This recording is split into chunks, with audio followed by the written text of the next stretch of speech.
Life in 15 minutes. My name is McAdams, and I am an author. I'm an accounting professor, and I'm also a certified life coach. I specialize in personal and small business finance and fitness. I help people reach their goals, and this is in my capacity that I come with you. Today, we are going to be doing 5-minute exercises, one each for the mind, the body, and the soul.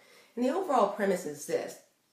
Understand that as one, we are made up of 3 parts, the mind, the body, and soul. So in order to affect change and to be fully successful and fully experience what we're here to do out of life, you need to work on all 3 parts. And a lot of times we just tend to work on the one part, the one that we see, which is generally our physical body. And I like to use the analogy of it's like painting the house on the outside, but guess what? The inside is a disaster area. So although you may see, it may look great or appear to be great on the outside, like for instance, think about people making judgments. Like when you see a person, and let's say you see that they're dressed nice, they're attractive, driving nice cars, and you just kind of, they appear on the outside to be happy. So you just assume that that person is happy and successful and blah, blah, blah, so on and so forth. But really on the inside, that person is miserable. Okay, and that's the premise of this Transform Your Life in 15 Minutes, because I want to introduce you to the understanding that we are one body, or one person made up of 3 parts, the mind, the body, and the soul. So we're going to be doing 5-minute exercise designed to address each of those areas. So in the mind portion, we are reading the book, and it is a book that I wrote. It is called, how it starts, Mal, I get excited about it. And actually, I wrote it 3 years ago, and this book will be published by the end of this year. I'm working with the publisher now, so there's still, like I said, I wrote it 3 years ago, so there's still some little nicks and crannies and stuff to be ironed out. But I promise you, by the end, within the next couple weeks, I should have some information on, how you can get information about when the book comes out. Okay, so it's still in the works. But anyway, the book is called Your Body, the Perfect Life, You have to live the perfect life. Your Body, the Perfect House, and how to find your true purpose and live a balanced life. And the premise comes of, how I just used the analogy of a house. Well, I've always did that from as early as I can remember. I always addressed my body as my house. This is where I live. You live in your body. So the book is about an analogy, and the analogy is addressing your house, your physical house, where you personally live, with your body. So you have 5 areas in your life, right? You have your physical, you have your financial, you have your emotional, you have those relationships, and of course you have your the left brain, right brain, spirituality, not left brain, that's emotional, but you have your spirituality, right? So those are the 5 areas in your life. And so in my book, I use the analogy of the house, like for instance, my house where I live the analogy of the house to help you address those areas, and that will help you. And then I talk about how to find your purpose and then live a balanced life. And so that's what we're going to be doing for the mind portion of it. So excited about that. And then for the body, we're going to be doing a 5-minute yoga exercise. And then for the soul portion, we're going to be doing a 5-minute guided meditation, really focusing on getting internal and really addressing who you are. All right, so I hope you're as excited as I am, because this morning we're actually entering in the living room. So if you are just joining me, first of all, I want to always welcome you. Welcome all of my live viewers. Good morning. And then also, of course, those that are watching the recording, and I really do appreciate you. And those that are just kind of like happenstance upon me, I know you will find this effective. We like to be humble and say, I hope you will. And obviously, it's all humbling, right? But I know you will find this information effective. Why? Because it's not coming from me. I don't take credit for anything I do. That's one thing you should know about me. I'm a product of my environment, meaning what I research, what I learn, what I meditate, what I pray about. I'm a product. I let God use me as an instrument to not only help me, but to help you as well. And that's why I'm confident that this information will help you. So I'm that confident because it's not coming from me, personal Pia. It's inspired through God. And anything that's inspired through God, is going to be designed to help you. All right, so I'm excited because we're entering the living room today. So this is the first time, and if you just joined me, let me just kind of catch you up just a little bit. So in chapter 1, we talked about the neighborhood. So I described the neighborhood, and the neighborhood is indicative of the people you hang around with, your surroundings, right? So those main 5 people. And then we talked about the outside of the house and what the appearance is. And I just kind of briefly talked about that now. Like, how does your outside look? Is it well put together, where people are making those false judgments about you? And that has to be false, right? Maybe you are well put together on the inside and out. That's not what I'm saying. I'm saying if you're put together on the outside but not on the inside, right? And so we addressed that as well. And then last chapter, we were on the inside of the house. We just did like an overview of overall how to do the inside. And I want you to understand that like a house, right? Well, unlike a house, in a physical house, you can actually close off the rooms. Like my door, I have 2 doors in this office right here. I have French doors right here on your left, and then I have another door on your right. I can close off those doors and just be here in my office, right? And I don't have to, like I spend hours in this room. And if I go out, obviously use the bathroom or go in the kitchen, but I could spend hours and hours upon hours in this room right here, right? Well, in my whole life, if I was to do that, that would mean I would be neglecting all the other areas. And I want you to understand that everything is interconnected. So even in the physical house, you can close off the rooms. In your personal life, I would not recommend that you do that. In other words, don't try to close off. You say, okay, I'm good to go with my relationship, so I'm not going to even give that any attention. But right now, my financial area is a disaster, so I'm going to just pay attention to that. That's why you're not finding the balance, is because you have to understand that all of these areas are interconnected. Does that mean that you always have to look at all the areas? No, that's not what I'm saying at all. But what I am saying is that you have to spend some time in each of those areas. Now, once you get an area that is, that you feel is really good and going great, you can then focus your attention on the other areas, but you still have to go back to that area periodically, right? Because otherwise something will happen. And I mean, think about it, right? Who teaches, and I know I'm kind of getting ahead of myself with the relationship, but who really teaches you how to be in a relationship? You learn from modeling from your parents. And imagine, I mean, I had great models for as parents, but what if you didn't have a great model? Okay, same thing for each of these areas in your life. A lot of times we assume that when we grow up, we're just because we're an adult, we're supposed to automatically, out of the blue, just know every single thing. Now, I kind of say that surfacely because we actually do know everything. We are born knowing and having what we need to survive. There's nothing else that we need to get. We all have it within us. However, we need to learn to access it, okay? And so that's what I'm saying when I say we don't know everything. We don't know how to access what we know. We don't know how to access our power. And that's where I'm coming from, okay? So in the living room, the financial area, I forgot to put my timer on. Give me a second here. There we go. Oh, I didn't put it on. Give me a second here. Sorry about this, guys, but I want to make sure I stay kind of true, little bit true to the time frame. You know how I am. I like to talk, so. And plus, again, remember I just told you that I'm a teacher. Am my head getting chopped off here? Okay. All right, there we go. Okay, so when we talk about the living room, we're talking about the financial area. We want to make sure that we do address that. And a lot of times we do address the financial area because obviously that plays the biggest role. And that's why I'm addressing this one first, because again, I use my house as the analogy. When you walk into my house, the first area that you come into is the actual living room. And it's like your life, right? Overall, you can tell by looking at a person financially about where they are. Even if you can't, I'm not saying you can see dollar signs on their head or their body, but you make judgments. Like, okay, you see they're wearing nice clothes, so you assume that they have money. You see they're wearing an expensive watch, you assume, again, remember I said assumption, or you're assuming that they have money. Okay, so that's the area that we're going to be addressing. Now, in my book, it says, I wrote that the more you simplify your financial life, the easier it is to dominate it. And that is so true. You want to simplify it. So then you may be asking, well, Pia, what do you mean by simplification, right? So it tells you, it says simplification, or to simplify, really means to cut out anything in your life that is preventing you from going toward your goals. Hi, Nisi. Good morning. Good to see you.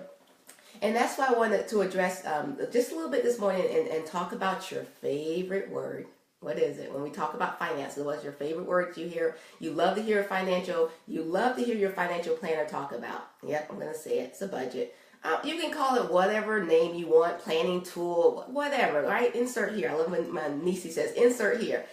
Insert here, whatever name that you want to give it, call it. I'm going to call it simply what it is. It is a budget. And I know, I wonder, why is it that you have such a resistance against that planning tool? Why does that bring you to resistance? Like you just don't want to do it. Let me talk about some of the different things that you can do with this planning tool. You know how I mentioned, been mentioning, particularly over the last month, we were reading that great book by Dr. Maxwell Maltz, and I talked about how we were all programmed.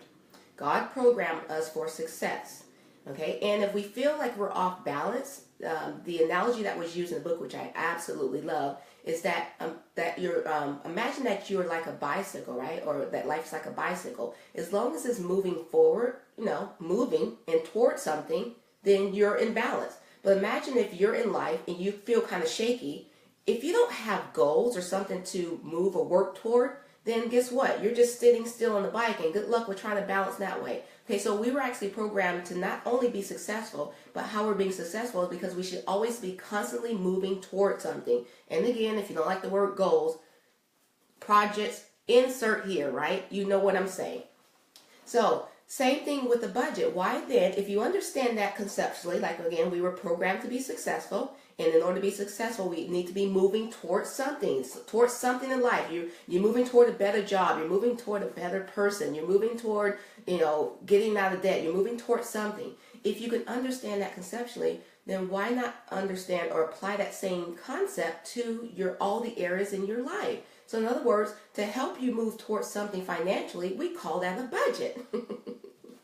Did I convince you yet? Guys, let me know. Let me know what you're thinking. Like seriously, like give me those hearts and those little check marks. There's no little down arrows. I can imagine if there were, I'd probably be getting those down arrows. And it's not about trying to convince you, just trying to make sure that you have an open mind, because if you have a closed off mind, you're not going to transform. Bottom line, you're not going to transform. You have to have an open mind. This is what I want you guys to understand. Like this is so exciting to me. Understand that again, you may not like the word programming, but when we were created, okay, program created. When we were created, I like to say again, we were created with everything that we need to know. We don't need to know anything else. It's already here. All the knowledge, everything is within us. We just need to know how to access it, right? And in order to do that, you have to have an open mind. I also explained that we got the foundation of our habits and beliefs, and mainly our beliefs, because you kind of change your habits as you get older. But the foundation of our beliefs came when we were children, right? Our parents instilled that upon us when we were little. Remember that little diagram I explained that when we were born, blah, blah, blah. No, it's not blah, blah, blah. When we were born, we only had a subconscious mind, and it was our parents that instilled all those beliefs into us. Our beliefs about religion, about money, about relationships, like everything. Majority of our beliefs come from that portion when we were little. And then obviously as you grow up, you did change some of your beliefs, and then you develop some habits. See, look there, I'm done already, but I'm not done.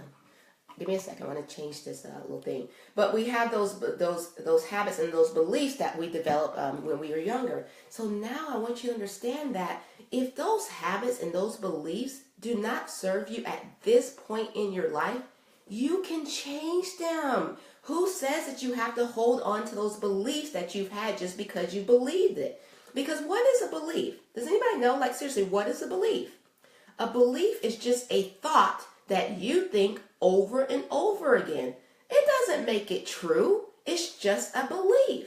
Now, collectively, we all think one certain thing, like, collectively, I shouldn't say majority, but I do want to say majority of us believe in God. But there are some people that don't. Okay? So, again, I'm not talking about the argument of who's right and who's wrong. It's not about right or wrong. I just want you to understand that a belief is just a thought that you think over and over again. So at this point in your life, if that belief is not serving you, if those habits are not serving you, guess what? You can change them. You really can. So in order to do that, you have to have an open mind. And again, when we're talking about the budgeting, you got to have an open mind to budgeting. What does the budgeting do for you? It is just a plan. Okay? It is simply a plan. It helps you live within your means. It helps you, first off, the first thing you do when you're doing a budget is you figure out what your goals are. Okay, so the budget is like your financial outlook of life, and then you're moving towards that. And I know conceptually you see how it will help you. It's just that I know that a lot of people, because that's one of my specialties is in financial planning. A lot of people have the resistance to it because they say, Pia, it's too restrictive. Let me ask you this. How is something that you create restrictive? You created it. Now, it's going to help you keep in line, but it's something that you created. And I want you to understand that when we're talking about budgeting, your budget is a plan. It is a target that you're reaching toward. Doesn't mean that you're going to go in a straight line to get to that target. Absolutely not. You're going to take different routes. And I want you to understand that even in life, any route that you take is going to be a right route. There is no wrong right route. Okay? Seriously, there's no wrong route. There may be routes that have more bumps and then you feel like a failure. But guess what? Those are the ones that you learn more. You don't really, I'm not saying you don't learn. You learn more from your failures than you do from your successes. Okay? So, same thing with the budget. If you're finding that your budget is too restrictive, first off, understand that you're only feeling that way because this is something new. This is an area that you're just getting into, and a lot of times when there's areas that are designed to help us, and or any time that we're getting outside of our comfort zone, there's going to be some resistance. There's going to be some uncomfortableness about it. But if you just understand that and just give it, and I usually tell my clients, give yourself 3 months, just 3 months. Matter of fact, you really need to give it more, but I usually say a minimum 3 months. Give yourself at least 3 months to budget, because guess what? The first month that you budget, it's not going to work for you. It's not. Why? Well, that was I just talking about. All those habits and those beliefs, guess what? You still have those. So if you're used to just going out to Starbucks and just spending $5 to $10 every single day on your tall grande cafe, whatever. I don't drink coffee, but even though I know Val, my friend, is watching, probably saying, "Here, we were just at Starbucks yesterday." Yeah, but you asked me what I wanted, and I said, "I don't know." And I said something like a Frappuccino, because I remember Corey telling me about some type of green tea Frappuccino or whatever. But I don't, she knows I don't really drink coffee, but I know she's just like saying, "You were in Starbucks." Yes, I do go to Starbucks, but only if I'm meeting someone. I'm just out of the blue saying, "Oh, I'm going to go to Starbucks." I don't drink coffee. Well, anyway. So you still have those habits and those beliefs that you're carrying along with you. And if you introduce something different and you're still carrying those habits and beliefs, then obviously there's going to be some resistance. So the first month, guess what? The budget is not going to work for you. Now the second month, guess what? The budget's probably not going to work for you again. Seriously. Because now that you may have been starting to adjust your habits and beliefs, it's still not enough time have gone through, but you're still working on it. By the third month, your budget should be working with you, because by then you say, okay, I got this. I'm in a groove now. I understand how this is helping me.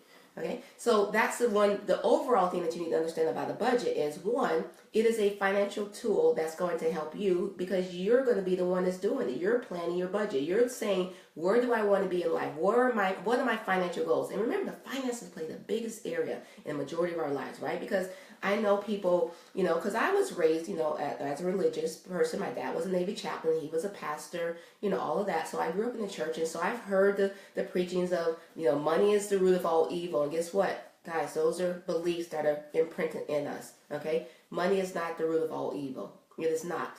Money allows you to have opportunities. And those opportunities, you can help other people. Without money, what can you do but struggle, right? Because if you don't have money, how are you going to pay your bills? So get that belief out of your head if it doesn't serve you. If it serves you to believe that money is the root of all evil, you're going to continue to do what serves you. But I want you to understand that all these little things that we hear, because the Bible does not say that money is the root of all evil. Okay. Now the love of money, like for instance, if you're just so, it's the greed.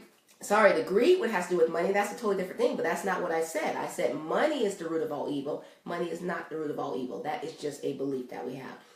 Okay, so I want you to think about that in terms of your thoughts. Like all of your thoughts. These are all just beliefs, and then kind of think about where did they come from.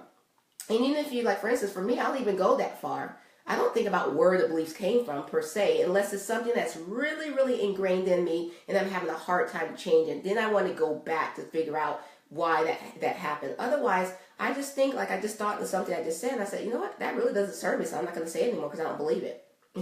So again, I want you to have an open mind when it comes to your financial area, and I want you to understand it's all about simplifying your life. So we want to talk about doing a budget, and the first step is to figure out what your financial goals are. What is it that you want to achieve? What is that this budget is going to help you with? So is it going to be to pay off your debt, to buy a house, to help you pay for your children's education, whatever it is? This budget is a tool that will help you do that and so much more. It's a financial planning tool. And just like we have planning in your life, like for instance, when you go to the medical doctor, they have a chart of all the stuff, they ask you all these questions, do you have this, that, and the other? Well, same thing with the budget, but it's just in the financial area. So I want you to have an open mind to doing the budget. Now, are we going to be doing a budget here? No, I'm just giving you an overview of a budget. And if you want more information, you know how to reach me offline.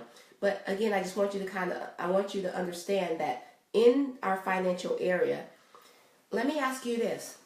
When you get ready to, when you have vacation coming, let's say for those of you who work and you have vacation, or if you just get ready to do something, what is the first step that you do when let's say you're about to take a vacation? And I asked that question because I've taught budgeting classes before. I've taught budgeting seminars and workshops and all that kind of stuff. So I always ask, like, what is the first thing that you do? And they say, oh, I booked my plane ticket and I do this, or I, blah, blah, blah, save up money. And I said, even way before that, back up, way before that. And invariably, no one usually gets it because it's so basic that we don't think about it. The first thing you do is you set a goal. Yeah. Where are you going to go? How do you know how much money to save if you don't know where you're going? You set a goal. Same thing with your finances. If you want to achieve anything financially, you first have to determine what it is that you want to achieve. Does that make sense? And remember, I started off by saying it's all about simplifying your life. Start off with a goal. What is it that you want to achieve? When I say a goal, it can be goals. Now, even though you may have a set of goals, we're only going to start off of reaching one at a time. We're not going to try to reach a whole bunch of targets, right? You can see how that's going to work. We're going to start off with one. All right, so that's what I'm going to leave you with here today. Because again, there's going to be several steps I'm going to be talking about with the budgeting. But I want you to keep an open mind that when it comes to your finances, you have to simplify your life. That means you need to think about discarding anything that is hindering you from reaching your goals. You have to have goals first. Does that make sense? All right, enough for today for that? I know you're like, Pia, are you serious?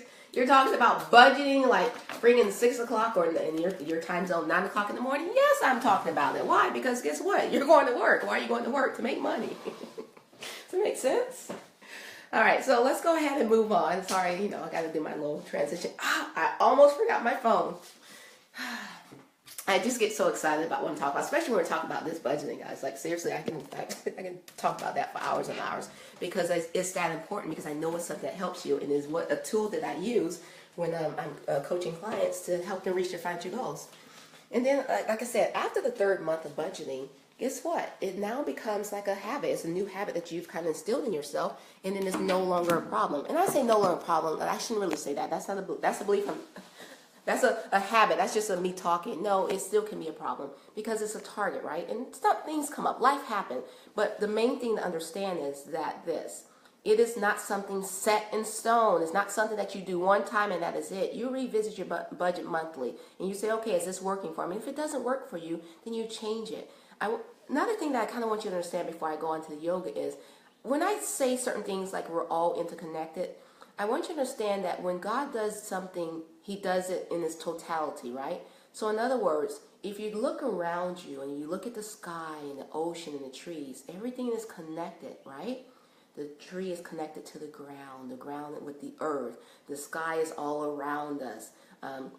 The grass is coming from. Everything is connected. You don't really see, like, even though visually, because of the way that our vision is programmed, we can actually see, let's say, you can see the outline of a tree. But even though you see the outline on the tree, what's surrounding the tree? There's the space, the air. Okay? So does that make sense? So when he does that one way, it's always. So I was talking about in our lives, all of our areas, those 5 areas in our lives are all interconnected. In your body, all your muscles and joints and tendons and bones, we're all connected. So I want you to think in terms of its totality like that, because you are a creation of God. So he's not going to make you disconnected. And that's why when you hear people say we're all connected, we really are all connected. We really are just one. We may look a little different or appear to be different on the outside, but we all are interconnected, and it starts from knowing that on the inside. Okay, so let's go ahead and move on to the yoga. And we're going to actually start off today in a little different position. I want to give a new routine for yoga. I like doing things differently. I know, like when I was teaching, when I used to teach a full yoga class, I prefer to do something different, like as I walk in, just depending on my mood. But a lot of people say, Pia, I really like that routine. Can you do that? So what my intentions are is just pretty much at least, maybe weekly change the routine, or sometimes it may be more. So I just kind of wanted you to know where it's going. But we're not going to be doing the same yoga routine. We're going to do something a little different. Remember, it is a practice. Please join me. And then immediately following that, we will go on to the guided meditation. All right. So we're going to start from tabletop. Hands and knees, guys. Let's put my little timer on. I'll do my timer because it's my first time doing this one, so.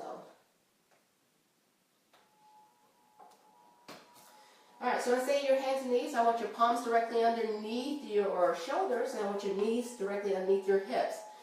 Make sure that your head is a natural extension of your spine as you start off with. This is a nice, just even tabletop. I want you to take a deep breath, inhaling through your nose And as you exhale, drop your chin down to your chest, round through your spine, and tuck your pelvic under. As you inhale, your head and chest comes over, round through the spine. And as you exhale, drop your chin down to your chest, round through the spine. Did I just say that? As you inhale, your head and chest comes forward, arch your back. Really feel your tailbone just kind of sticking out. Press the shoulder blades down, the armpits toward the mat. Exhale, round through the spine. Tuck the tailbone under. Pelvic is coming forward. And again, inhaling. Relax those shoulders, press them down and away from the ears. This time as you exhale, I want you to curl your toes under and take it to downward facing dog. Just kind of pedal your legs. Get to feel those hamstring muscles. Just try to press those heels down toward the mat. Just kind of really take your time, use your breath. Inhaling deeply through your nose, exhaling through your mouth. Press your chest toward your thighs and your knees. Your head is in alignment with your bicep. Make sure that your fingers and your toes are spread out nice and wide. Now come up on the top of the toes. Just give a nice stretch here. And then roll down to the balls of your feet all the way down to the heels. Just kind of press those heels down toward the mat if you can. If you can't, that's okay. Now on the next inhale, we're going to bring that right foot forward. And we're going to turn that left foot in perpendicular. And it's perpendicular, but it's at an angle. So your toes are at an angle and your heels pressing down. But you think in terms of this left heel dissecting the arch of your back right foot. We're going to take the arms out to the side. And as you take a deep breath, on the exhale, I want you to take your left arm and slide it down. Right arm goes up. We're going to triangle. If you only can go here, that is fine. If you can go all the way down, then feel free to go all the way down. Now making sure that you're looking at your alignment. So in the triangle, it's very important that you pretend that there's two glass planes, okay? One in front of you and one behind you. And it's your job to keep those glass planes clear, which means your butt is not sticking out in the back, and it means your chest and your hips are not protruding out in the front. So you're staying nice and in alignment. Okay, just think of one long lifting line and just stay within that as you move through the pose. And make sure you're breathing. The gaze is up. And if this is uncomfortable, feel free to look forward or you can look down. Make sure that you're breathing. On the next exhale, we're going to rotate and bring both fingertips down toward the mat. Now, in this position pose, this is a pyramid. I want you to lift your kneecap to engage your quadricep. Now, for some of you, this may be a little challenging, so if you need to bend your knee, that's okay. Bend your knee. Okay, if you don't have the flexibility in your hamstrings, you may not be able to do the full pyramid. Drop your chest. When you're going through the yoga, and I'm telling you to do the movement is generally on the exhale, okay? So as you exhale, I want you to release and relax. So as you inhale, just kind of hold, and as you exhale, try to release into the stretch, into the pose. Just sink into the pose on the exhalation. Now, I want you to slowly bend that left leg. As you start to transfer your weight, come up on the right toe. And then you're going to come up.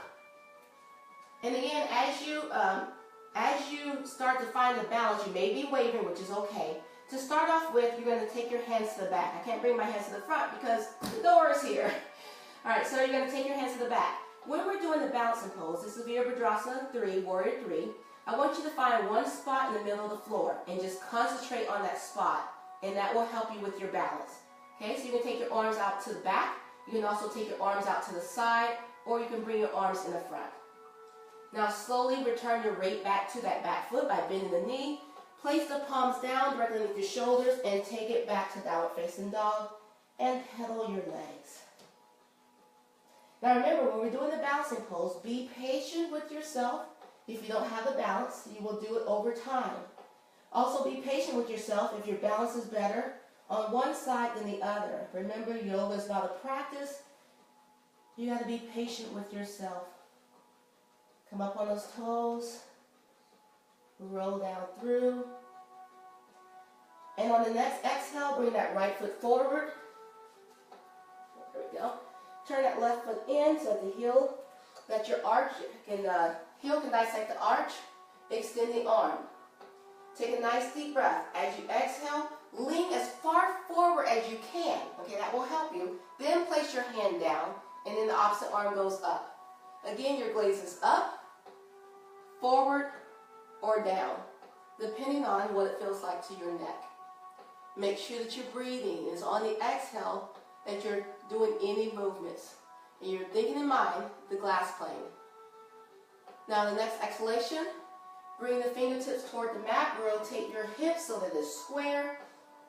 And again, take a deep breath, and as you exhale, this is when you kind of sink and relax into the pose.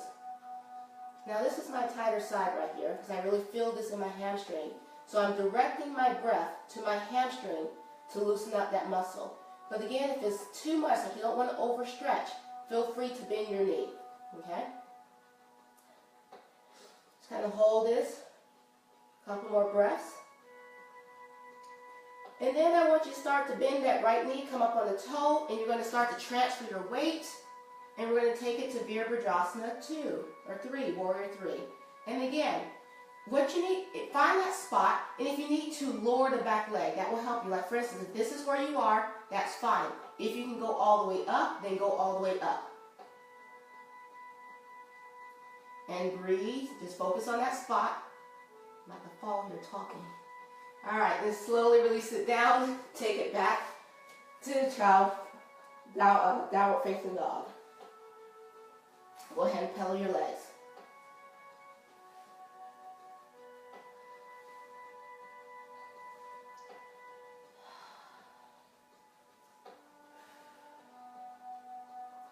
Kind of sway your body side to side. Just do what feels comfortable to you. Give me a second. Now I want you to walk your fingers to your toes. I'm going to come up. Forward fold. And just kind of hold it here. Now I want you to clasp your fingertips and just clasp your elbows and just let your body hang. Let the crown of your head pull your body weight naturally forward. Again, as you exhale, sink a little deeper into the stretch, into this nice forward holding pose. Try to keep your knees straight. There can be a slight bend. Lift those kneecaps to engage your quadricep, and direct your breath toward the tight areas in your body.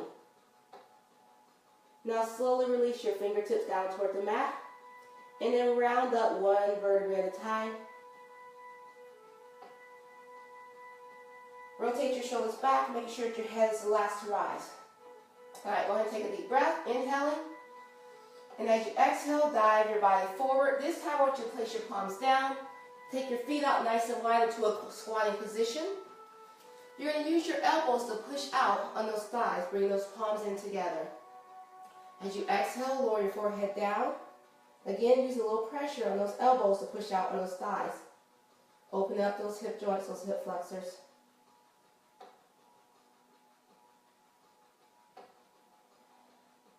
Go ahead and release the left arm down. Take the right arm up and over. Give a nice deep stretch here.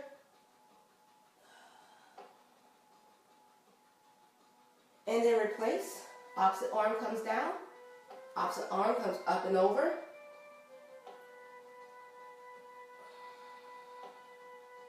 And then release. Go ahead and take your palms back and sit down and come to a comfortable cross-legged position in the front. Arms down by your side, you're on your sits bones and off the fleshy part of your bottom. Your chest is straight. Your head is in the natural alignment of your spine. Take a nice deep breath, inhaling. And we're going to greet the palms together at the very top. Exhale down through the center. And namaste.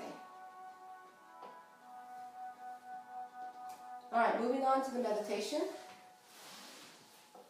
Thank you for practicing yoga with me. Go ahead and close your eyes. Taking a nice deep breath. Inhaling through your nose. And exhaling through your mouth. This time as you inhale with your head to come up, all the way up toward the sky. And as you exhale, drop your chin down towards your chest.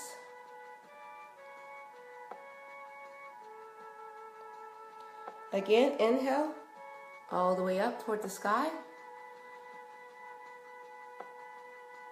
And exhale, drop your chin down toward your chest.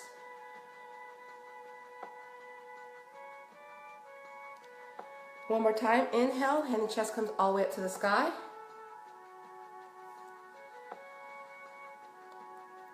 And exhale, drop your chin down to the chest. Now bring your chin forward and just continue to breathe. Nice deep ujjayi breaths. Inhaling, abdominal expanding, chest rising, and exhale. Now your next breath, I just invite you just to be conscious of what your breathing is, where you are. What does your body feel like? Are there areas that are tight? Again, you're just noticing, just being consciously aware of it. You're not making any judgment. You're continuously breathing, inhaling through your nose, and exhaling through your mouth. I want you to inhale the cool air and nurture yourself. And as you exhale, exhale the warm air and expel any tension and negative emotions that you may have.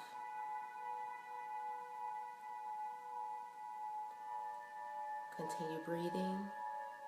I want you to feel your feet connecting to the floor and the earth.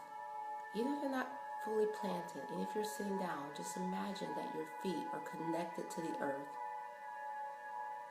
Explore that for a moment as you breathe.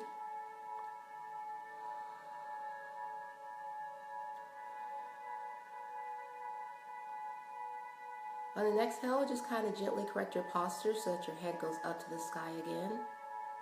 Just bring it all in. Exhale, bring your chin forward. I want you to relax your shoulders. Pretend like there's ice melting down, like on a hot spring. And as you do this, your neck is growing long.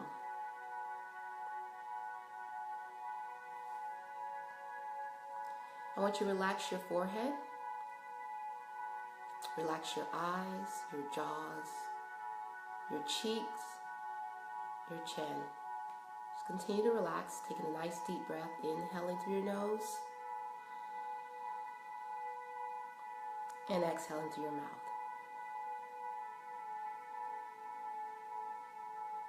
I want you to relax your ears and the back of your neck, the upper part of your back. I want you to notice your breath and allow it to bring you into the present. Just constantly breathing, consistently breathing. Inhaling through your nose and exhaling through the mouth. Now I want you to notice that when the breath brings you toward the present, that you're safe and that you're relaxed. You're doing something positive. Just quiet your mind. Just gently push the thoughts away. Focus on your breath. Focus on your breathing. Inhaling through your nose and exhaling through your mouth. As those thoughts come into your mind, just let them gently fly by, like a breeze, like a cloud flowing by in the sky, like the leaves blowing on a tree in the wind. Again, deep breath, inhaling through your nose, and exhale through your mouth. Just really feel the present moment. Notice your breath. Continue breathing. Exhale. Just enjoy this time and space right here, right now. Nothing else matters. Inhale through your nose and exhale through your mouth. As you're breathing, I want you to start to cultivate the inner peace that is within you. Let it rise to the surface. Inhale and exhale. You're in a safe place. Your heart is filled with love and light. deep breath. Inhaling and exhaling.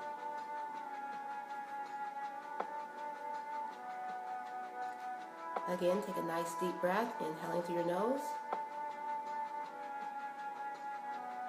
and exhale through your mouth.